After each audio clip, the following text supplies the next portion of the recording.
طبعا يعني برضو الحاجات اللي بتعجبني هعلق عليها بسرعه كده. العربيه طبعا بتيجي على مساعدين هيدروليك فتح الكبوت بتاع العربيه. مبدئيا لما نحب بقى نتكلم عن موتور العربيه الالفا روميو ستيلفيو، طب قبل اي حاجه هقول لك ان انت بتتعامل مع عربيه موتورها قوي جدا، عربيه اللي بيسوقها بياخد منها اداء ممتع.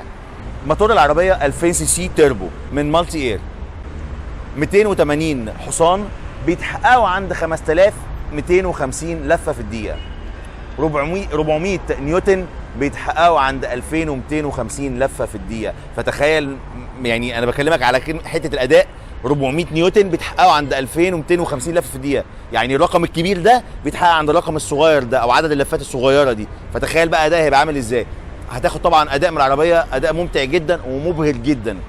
كل ده متوصل بناء الحركه 8 سرعات من زد اف كيو 4. وزد اف دي هي شركه نوايا الحركه، هي طبعا عاملين كده زي نوع من انواع التعاون عشان يطلعوا الاول ويل درايف او الدفع الكلي، حاجه كده زي براءه اختراع ما بين الفا روميو وزد اف.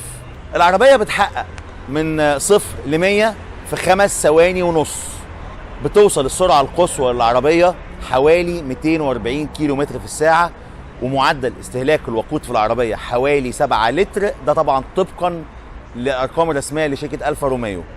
طبعا عربيات الفا روميو ما تتوصاش في وسائل الامان او السلامه. العربيه بتنزل 8 ايرباجز، فيها الاي بي اس، فيها الاي بي دي، فيها الاي اس سي، وده برنامج التوازن الالكتروني. طبعا في بعض العربيات الثانيه اسمه اي اس بي، هو بيختلف المسمى من عربيه لعربيه او من شركه لشركه يعني. فيها نظام التحكم في الجر، وفيها نظام مانع الانزلاق، فيها كمان فرامل للطوارئ، فيها خاصيه رصد النقط العاميه ونظام التحكم الديناميكي اللي هو الفي دي سي، فيها طبعا حساسات ركنه اماميه وخلفيه، فيها مانع انزلاق العربيه اللي هو الاي اس ار، وفيها مراقبه ضغط الاطارات. بعد ما اتفرجنا على العربيه الالفا روميو ستيلفيو، اقدر اقول لك العربيه دي هيحبها قوي اللي عايز اداء ممتع في القياده، اداء مبهر. ولذلك هي دايما بتخاطب حتى دايما فئه الشباب قوي يعني. مش معنى كده ان العربيه ما فيهاش فخامه او رفاهيه من جوه، لا لا بالعكس فيها، بس هي طبعا مش بنفس مستوى المنافسين اللي في الفئه دي، لكن هي فيها طبعا فخامه كويسه وحلوه وجميله يعني.